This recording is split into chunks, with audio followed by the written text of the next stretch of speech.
오늘 읽은 말씀에 근거해서 사사기 강의 6번째 시간으로 순종과 믿음을 시험하는 도구들이라고 하는 제목으로 말씀드리겠습니다. 오늘 본문에서 두 가지를 다루려고 합니다. 첫 번째는 가나안 족속을 하나님께서 남겨두신 이유가 뭘까?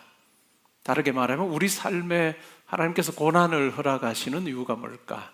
두 번째는 그 고난 가운데서 우리가 가만히 있지 않고 하나님께 엎드리고 하나님께 부르짖을 때 우리를 그 고난의 자리로부터 건져주시는 하나님에 대해서 생각해 보려고 합니다. 1절부터 6절은 사사기의 전체 서론, 특별히 두 번째 서론의 마지막 부분입니다. 이 두 번째 서론에서는 이스라엘의 영적인 상태가 어떠한지를 잘 보여주고 있는 부분이죠. 1절은 이렇게 시작합니다. 여호와께서 가나안의 모든 전쟁들을 알지 못한 이스라엘을 시험하려 하셨다.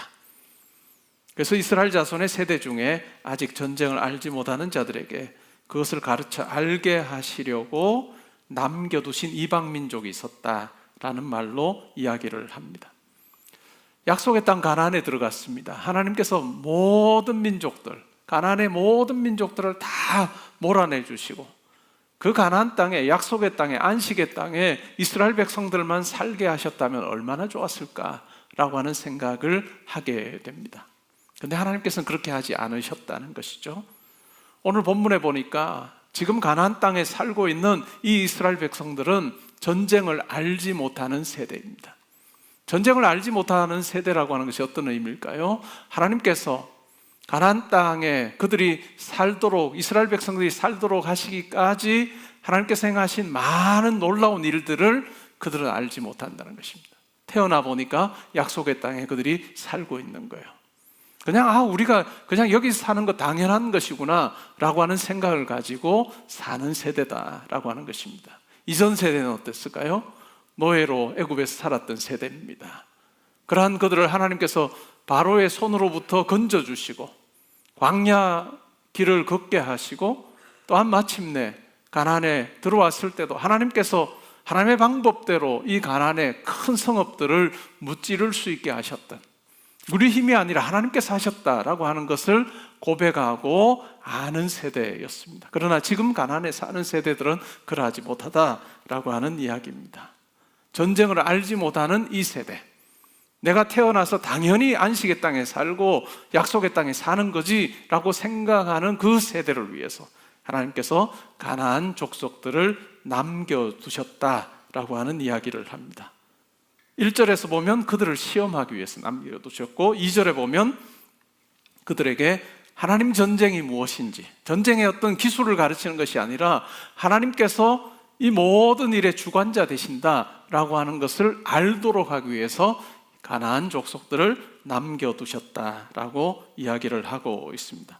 그러면서 3절에 보면 이스라엘을 둘러싼 이방 족속들에 대해서 설명을 합니다. 이스라엘 백성들이 살고 있는 그 지역을 남쪽으로 북쪽으로 동쪽으로 서쪽으로 다 이렇게 포위하고 있는, 감싸고 있는 것 같은 이방 족속들에 대해서 이야기를 하는데 블레셋의 5 군주들, 그리고 모든 가나안 족속, 시돈 족속, 바알 헤르몬 산에서부터 하맛 어기까지 레바논 산에 거주하는 히위 족속들이 이 이스라엘 백성들을 둘러싸고 지금 거주하고 있다라고 이야기합니다. 그리고 이스라엘 백성들이 살고 있는 이 가나안 땅에도 여전히 정복하지 못해서 그 땅에 이전부터 살았던 그 같은 가나안 족속들이 함께 살고 있었다라는 이야기를 하고 있습니다. 4절에 한 번 더 이야기합니다. 남겨두신 이방 민족들로 이스라엘을 시험하기를 원하셨다. 그래서 여호와께서 모세를 통하여서 그들의 조상들에게 이르신 명령들을 순종하는지 안 하는지를 알기 원하셨다. 하나님께서 자기 백성이 하나님의 말씀 따라서 거하고 있는지 살고 있는지를 확인하기를 원하셨다. 그래서 가나안 족속들을 남겨두셨다라고 이야기를 합니다. 이렇게 남겨진 이방 족속들, 그들과 완전히 그냥 단절하고 우리는 하나님만 믿는다라고 하는 그와 같은 모습으로 살지 못했던, 영적으로 혼탁했던 그 시대의 상에 대해서 5절 6절에 이렇게 적고 있습니다. 그러므로 이스라엘 자손은 가나안 족속과 헷 족속과 아모리 족속과 브리스 족속과 히위 족속과 여부스 족속 가운데에 거주하면서 그들의 딸들을 맞아 아내로 삼으며 자기 딸들을 그들의 아들들에게 주고 또 그들의 신들을 섬겼다라는 말로 이야기를 하고 있습니다. 하나님께서 시험하며 또 하나님께서 보기를 원하셨던 것과는 달리 그들은 가나안 족속들, 이방 족속들과 통혼하면서 하나님 백성으로서의 거룩함을 잃어버리게 됐을 뿐만 아니라 그들이 섬기고 있는 신들을 쫓아 살게 되었습니다. 그들이 그 약속의 땅에 사는 그 힘이 바로 그들이 의지하는 것이 바로 오직 여호와 하나님만을 의지하는 것이 아니라 그 땅에 이방 족속들이 섬기는 신들을 섬기면서 그들 앞에 절하고 그들을 섬김으로 말미암아 그 신이 주는 그 같은 평안함과 안락함을 얻기를 원하는 그런 삶을 살았다라고 이야기를 하고 있습니다. 1절에서 6절을 한마디로 설명하면 매기 효과입니다. 매기 효과, 어떤 의미일까요? 정어리를 배 수조에 가득 담아서 꽤 오랜 시간 이렇게 운반을 하게 되면 많은 정어리들이 죽는다고 합니다. 근데 그 수조에, 정어리들이 있는 그 수조에 메기를 몇 마리 이렇게 집어넣어 놓으면 메기가 이 정어리를 잡아먹습니다. 그러니까 잡아먹히지 않기 위해서 메기를 피해서 계속 막 움직이는 거예요. 몸을 도망다니는 겁니다. 그래서 메기를 넣지 않았을 때 도착한 그곳에 도착을 해보면 많은 정어리들이 죽어 있는데 메기가 들어있는 그 수조에는 정어리들이 메기가 없을 때보다 훨씬 더 많이 살아있다라고 하는 거죠. 살아남기 위해서 그냥 가만히 있지 않고 몸부림칩니다. 도망다니고 하다 보니까 더 싱싱한 정어리들이 그 도착지에서 발견될 수 있었다라고 하는 이야기입니다. 어찌 보면 남겨둔 이 가나안 족속들을 통해서 하나님께서 보기를 원하셨던 것도 바로 그와 같은 것일 것입니다. 이러한 이방 족속들을 통해서 이 이스라엘 백성들이 고난을 당할 때, 어려움을 당할 때 하나님께 부르짖어서 하나님께 기도함으로 하나님을 의지하는 법을 배우도록 하기 위해서 하나님께서 이방 족속들을 남겨두셨다라고 이야기를 하고 있습니다. 이것은 우리의 신앙생활에도 밀접한 연관을 지니고 있는 부분이라 할 수 있습니다. 때로는 우리가 신앙생활하면서 하나님, 제가 예수를 믿고 하나님을 아버지로 고백하는 자로 살고 있는데 왜 저에게 이와 같은 아픔이 있습니까? 저에게 왜 이와 같은 어려움이 주어집니까? 라고 우리가 물을 때가 있습니다. 제가 하나님 백성으로 사는데 왜 이런 고통을 주십니까? 라고 그렇게 안타까워 할 때가 있습니다. 그것을 우리가 시련이라고, 시험이라고 우리가 묘사를 하기도 하죠. 근데 야고보 사도는 아주 분명하게 이야기합니다.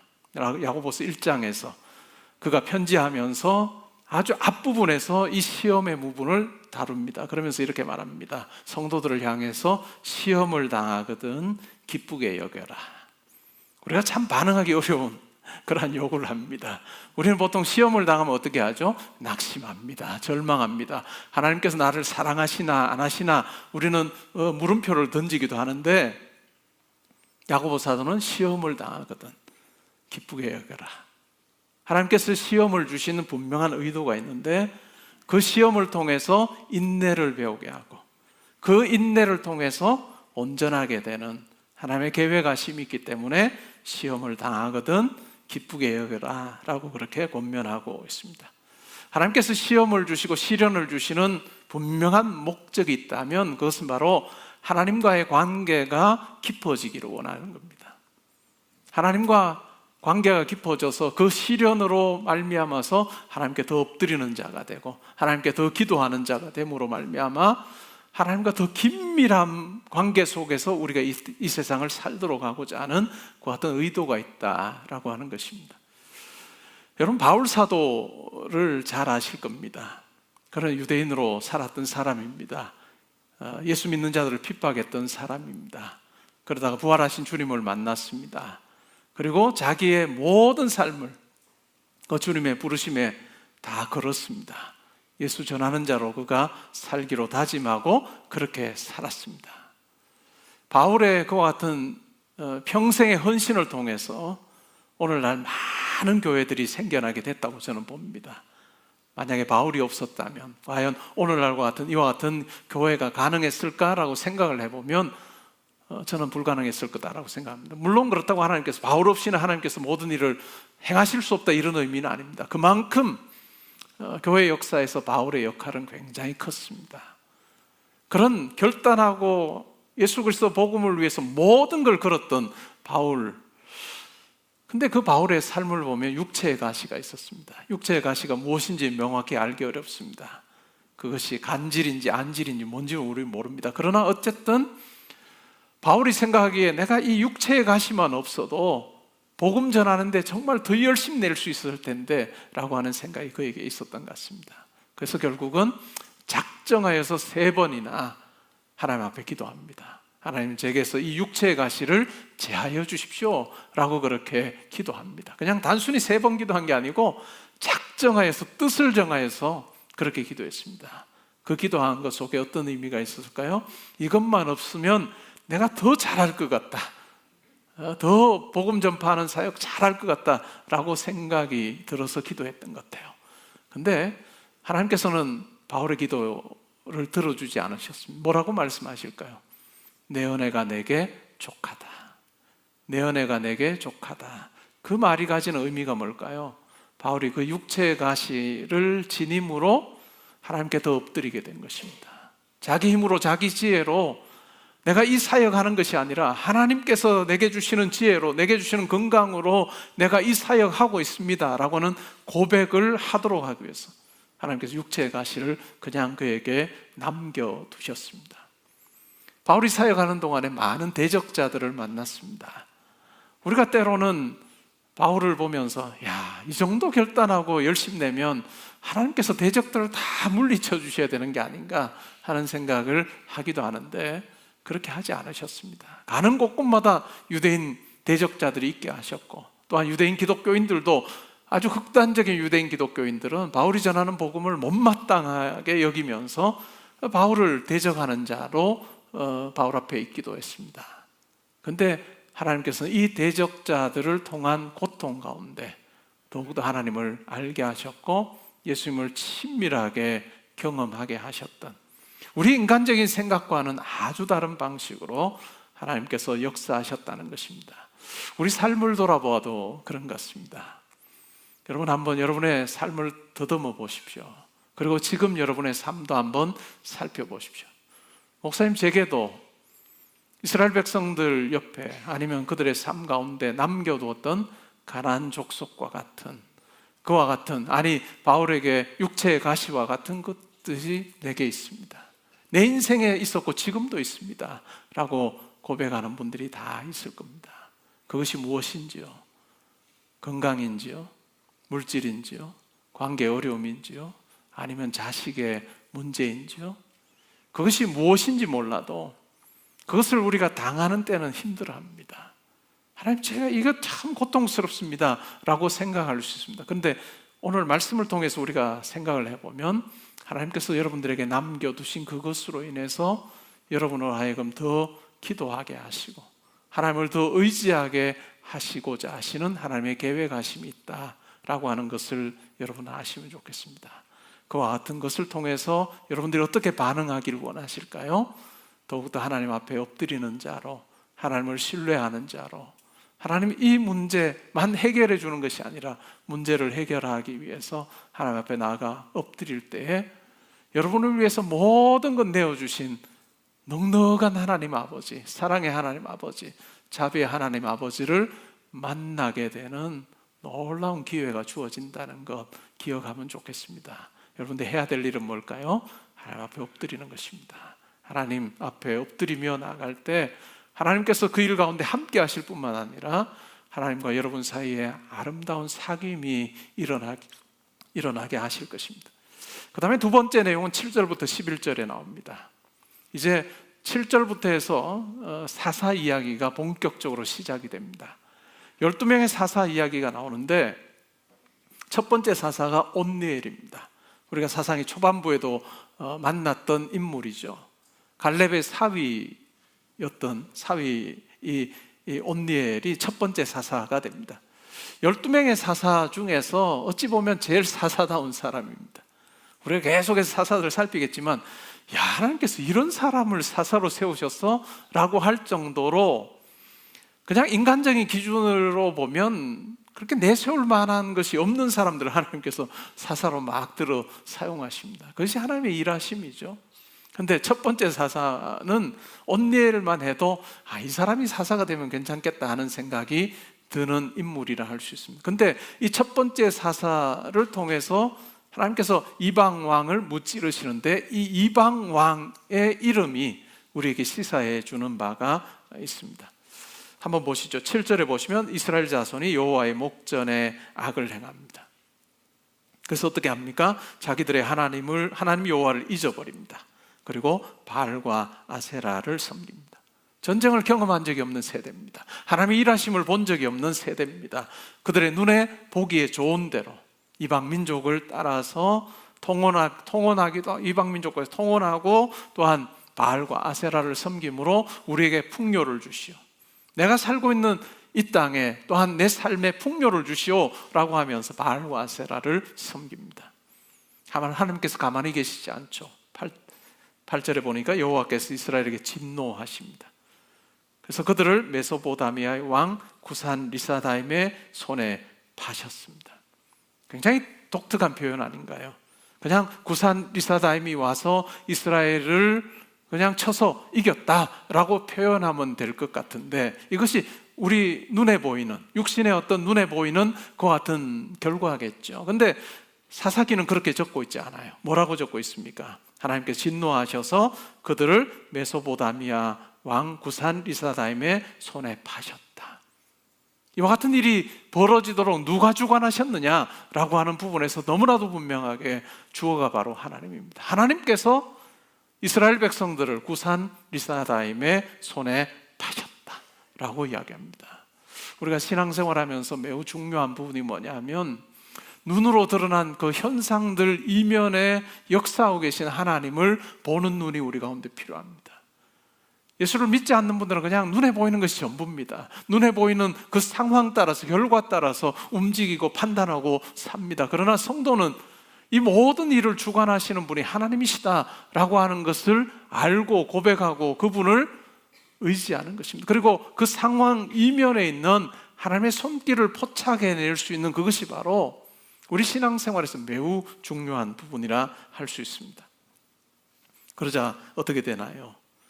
이스라엘 자손이 구산 리사다임을 8년 동안 섬기게 됩니다. 이 구산 리사다임이라고 하는 이 이름을 분석을 해보면 2배로 악한 구산입니다. 2배로 악한 왕이에요. 그냥 악한 왕 정도가 아니라 2배로 악합니다. 악하고 힘도 센 그와 같은 이 구산 리사다임에게 8년 동안 압제를 방탕하게 됩니다. 부르짖습니다. 이스라엘 자손이 여호와께 부르짖음에 여호와께서 이스라엘 자손을 위하여 한 구원자를 세우셔서 그들을 구원하셨는데, 그는 곧 갈렙의 아우 그나스의 아들 온니엘이다 라고 이야기합니다. 하나님께서 온니엘을 구원자로 세워주십니다. 10절에 보니까 여호와의 영이 그에게 임하셨으므로 그가 이스라엘의 사사가 되어 나가서 싸울 때에 여호와께서 메소포타미아 왕 구산 리사다임을 그의 손에 넘겨주셨다라고 이야기합니다. 그래서 이기게 됩니다. 이 또한 하나님께서 하셨다라고 이야기합니다. 하나님께서 하나님의 영을 이 온니엘에게 부어주셔서 온니엘이 이 구산 리사다임과 싸우게 하셨는데, 이 구산 리사다임을 온니엘의 손에 넘겨주셨다. 하나님께서 주권적으로 역사하고 계시다라고 하는 것을 보여주고 있습니다. 그래서 이기게 됐고 결국은 그 땅이 40년 동안 평안하게 되었다라고 이야기합니다. 이스라엘은 배반합니다. 하나님께서 진노하시고 또 심판하십니다. 부르짖습니다. 구원자를 세우셔서 이스라엘을 구원하시는 이와 같은 일이 일어납니다. 이 첫 번째 대적이었던 구산 리사다임을 통해서 우리가 보게 되는 것은, 아무리 악하고 힘센 적이라 할지라도 하나님께서 함께 하시면 하나님의 백성들에게 승리를 주신다라고 하는 이야기입니다. 우리가 구약 성경을 쭉 읽다가 보면 전도서라고 하는 책을 읽게 됩니다. 전도서를 그림으로 그리면 어떨까요? 전도서의 핵심 구절은 전도서 1장 2절입니다. 헛되고 헛되고 헛되고 헛되니 모든 것이 헛되다. 해 아래 행하는 모든 일이 다 헛되다. 내가 뭔가를 얻으려고 막 하지만 결국은 내가 얻었는가 싶다가 그것이 다른 사람의 손에 넘어간다. 내가 수고해서 땀을 흘려서 막 이것 가지면 좋겠다라고 생각하는데 결국 그게 내 것이 아닌된다 라고 하는 이야기를 합니다. 어찌 보면 우리 인생을 묘사하는 그 그림, 하늘을 정말 먹구름이 온통 다 뒤덮고 있는 것과 같은 우리 이 땅에서의 삶, 그렇게 기뻐할 것도 없고 또 그렇게 소망 가질 것도 없는 절망의 연속이다라고 하는 이야기를 해줍니다. 그래서 수고하고 애쓰는 모든 것이 헛되다 하는 이야기를 합니다.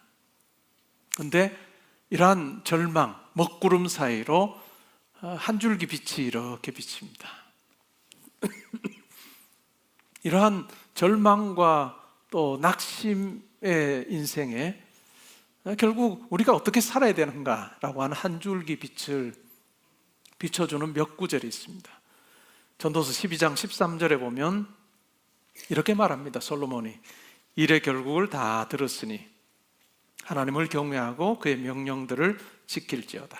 이것이 모든 사람의 본분이다. 모든 것을 다 누려보았던 솔로몬 왕이 내가 누리는 그것이 내게 참 행복이 되지 못했고 기쁨이 되지 못했다. 모든 것이 다 헛되더라 라고 이야기하면서 결론 내리는데 그것이 바로 하나님 경외하는 것, 그리고 하나님의 명령을 따르는 것, 그것이야말로 절망으로 가득한 우리 인생의 가장 복된 거다라는 이야기를 들려주고 있습니다. 이것이 어찌 보면 구약 성경에서 말하는 진리입니다. 지혜입니다. 그런데 우리가 신약 성경으로 보면 완전히 다른 내용을 경험합니다. 완전히 다른 내용이 뭘까요? 이 인생, 먹구름으로 가득한 인생이 아니라 예수 그리스도 안에서 우리의 인생이라고 하는 것은 참으로 해같이 빛나는 것이고 하나님의 사랑과 은혜라고 하는 것이 얼마나 그리스도를 중심으로 해서 분명하게 드러났는지를 우리는 신약 성경을 읽어가면서 배우게 됩니다. 구약의 성도들은 죽으면 수월로 내려간다고 생각했습니다. 수월이 뭘까요? 그냥 죽은 자들이 거하는 곳이에요. 그들이 하나님 백성으로, 언약 백성으로 살았다 할지라도 죽으면 그냥 수월로 내려가는구나 이렇게 생각을 했습니다. 구약 백성들은 예수 그리스도 오시기 전에 구약 백성들은 예수의 십자가와 부활 사건을 경험하지 못했기 때문에, 보지 못했기 때문에, 알지 못했기 때문에 예수 믿는 자는, 하나님의 백성은 죽고 나면 육체는 땅에 묻히지만 그러나 영은 여전히 살아서 하나님께서 예비해 두신 낙원에 이르게 되고 예수 그리스도 재림하시는 그날에 우리의 죽은 몸도 부활하여서 예수 그리스도의 부활의 몸처럼 완전해져서 하나님께서 예비해 두신 영원한 하나님 나라에서 거하게 된다라고 하는 그 놀라운 사실을 그들은 알지 못했습니다. 그러나 신약의 성도는 압니다. 예수 그리스도를 통해서 하나님께서 우리를 얼마나 사랑하시는지, 우리를 얼마나 존귀히 여기시는지 우리는 잘 알고 있습니다. 로마서 8장의 말씀처럼 아들을 아끼지 아니하시고 우리를 위해서 내어주신 하나님께서 자기의 백성을 위해서 어떤 것도 아끼지 아니하신다라고 하는 것을 우리는 알기에 우리는 그 하나님 의지하여서 어떤 것도 나를 정죄할 것이 없다라는 그 놀라운 사실을 우리가 알고 이 사랑에서 끊을 것이 아무것도 없다는 것을 알고 우리가 하나님 안에서 넉넉히 이기게 하시는 하나님의 사랑 안에 내가 거하고 있다 하는 고백을 하게 됩니다. 요한 1서 1장 3절에서 사도 요한은 이렇게 이야기합니다. 우리가 보고 들은 바를 너희에게 전함은 너희로 우리와 사귐이 있게 하려 함이니 우리의 사귐은 아버지와 그의 아들 예수 그리스도와 더불어 누림이라. 이러한 하나님의 사랑에 의해서 우리가 어둠에서 빛으로 옮겨지게 되고 하나님의 말씀에 순종하는 그 삶을 살 때 우리가 하나님의 자녀로서 빛의 삶을 살게 되는 부분에 대해서 이야기합니다. 근데 아주 흥미로운 것은 우리의 신앙생활을 사귐이라고 이야기합니다. 예수 그리스도와 하나님과 친밀한 교제 가운데 거하는 것이다 라고 이야기합니다. 신약의 성도, 이 자리에 계시는 우리 모든 성도님들은 이 하나님의 사랑이 내게 머물러 있다라고 하는 것을 기억하는 것이 중요합니다. 우리 신앙생활은 내가 어떻게 결단해서 내가 뭔 일을 하느냐라고 하는 것 이전에 하나님께서 어둠 가운데 있던 나를 예수 그리스도를 통해서 빛으로 인도해 주시고 나를 자녀 삼으셨다 하는 이 사실을 우리가 어떤 상황에서도 잊지 아니하는 것입니다. 때로는 내게 육체의 가시가 있을 때도, 때로는 내가 많은 물질을 잃어버렸을 때도, 때로는 자식들이 내 마음대로 되지 않을 때도, 때로는 내 인생에서 이렇게 관계가 꼬일 수 있느냐라고 생각되는 그 상황에서도 우리가 잊지 말아야 될 것이 있다면 하나님께서 나에게 그 사랑을 베풀어 주셨다. 그리고 그 하나님께서 내 삶을 주관하고 계신다라고 하는 그 놀라운 사실을 내가 잊지 아니하고 내 눈에 보이는, 육신의 눈에 보이는 순종과 믿음을 시험하는 도구들처럼 보이는 여러 가지 어려움들을 내가 그리스도의 사랑으로, 하나님의 사랑으로 재해석해내는 그 같은 지혜를 가지고 사는 것이 중요합니다. 그래서 결국 신앙생활 한다는 것은, 신앙이 깊어진다는 것은 이러한 축적된 지식과 또한 경험이 내게 있는 것입니다. 내 인생 가운데 있었던 많은 고난의 그 날들이 있었고 그것이 있었지만, 그러나 하나님께서 이와 같은 고난을 나로 하여금 이겨내게 하시고 또 통과하게 하셔서 그것이 내 지혜와 내 능력이 아니라 하나님의 방법대로 하나님이 함께 해주심으로 나를 그 고난을 통과하게 하심으로 여기까지 오게 하셨다. 내 삶을 하나님께서 주장하고 계신다라고 하는 그 분명한 축적된 확신과 믿음을 가지고 지금 내가 직면해 있는 내 어려움들을 해석해내는 것입니다. 이제까지 함께 하셨던 하나님께서 지금 이 일 가운데도 함께 하실 거다라고 하는 확신으로, 우리가 두렵고 떨리는 마음으로, 하나님을 우리가 처음 알았을 때 만났을 때 그런 어떤 모습으로 반응하지 않고 내 삶 가운데 함께 하신 그 하나님을 내가 더듬어 보며 믿음의 분량이 커져서 내가 세상 위협 앞에, 내 인생을 위협하는 여러 가지 일들 앞에 내가 낙심하지 않고 믿음으로 하나님 의지하며 서는 것, 그것이 바로 우리 신앙생활에서 매우 중요한 부분이라 할 수 있습니다. 이러한 하나님을 우리가 말씀을 통해서 경험하고 말씀에 드러난 이 하나님을 내 삶 가운데서 확인하는, 이것이 우리 신앙생활의 매우 중요한 부분입니다. 복음 전도자였던 D.L. 무디에게 어떤 청년이 와서 물었습니다. 영어 성경이 참 많이 있던데 번역이 많습니다. 그 중에서 어떤 영어 성경을 보면 좋을까요? 이렇게 물었습니다. 물론 제게 그냥 학문적인 물음을 한다면 제 답은 ESV를 보라 했을 겁니다. 원문을 가장 잘 직역으로 번역해낸 영어 성경. 근데 이제 그런 의미가 아니죠. 그래서 D.L. 무디는 이렇게 답했습니다. 삶으로 번역된 성경이 가장 좋은 거다. 삶으로 번역된 성경. 어떤 의미일까요?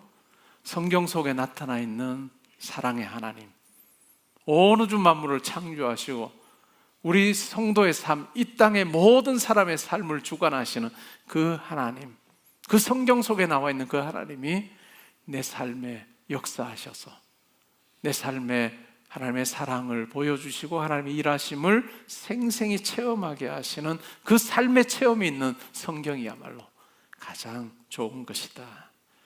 여러분의 삶은 어떠한지요? 오늘 이 자리에 있는 성도님들 중에 목사님 저는 아무 걱정 없습니다, 아무 염려도 없습니다, 이런 분 아무도 없습니다. 여러분 다, 어떤 분은 저분은 염려 없을 거야, 저분은 걱정 없겠지 라고 하지만 이야기 들어보면 다 걱정이 있고 염려가 있어요. 근데 하나님께서 그 염려와 걱정을 주신 이유가 뭘까요? 여러분 골탕 먹으라고 힘들으라고 그게 아니에요. 그 염려거리 가지고 하나님 앞에 나와 엎드리기를 원하십니다. 하나님께 기도하기를 원하십니다. 하나님을 더 의지하기를 원하십니다. 그럴 때 그 기도의 자리, 예배의 자리에서 하나님께서 여러분들을 만나 주시고 아들아 딸아 염려하지 마라, 내가 그 일 가운데 함께하마, 두려워하지 마라, 네가 사람에게도 말할 수 없는 그 일이 있느냐? 두려워하지 마라. 내가 함께하마 라고 하시는 하나님의 음성을 우리로 하여금 듣게 하셔서 우리로 하여금 담대하게 하시는 내 하나님 아버지, 그분을 우리가 만나며 또한 그분과 사귐이 일어나는 그 같은 삶이 되기를 하나님께서는 원하신다라고 하는 것입니다. 우리가 세상과 세상에 속한 것 사랑하지 않으면 좋겠습니다. 바알과 아세라를 섬겼던 이스라엘과 달리 세상과 세상에 속한 것 사랑하지 않으면 좋겠습니다.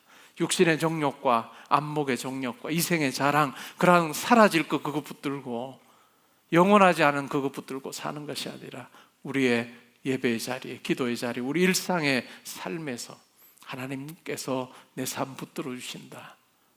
내가 다 할 수 없는 미래지만 하나님께서 나를 붙들어 주셔서 하나님의 아들, 딸로 살게 하신다 하는 담대한 믿음으로 하나님만 의지하며 살아가는 여러분 되면 좋겠습니다.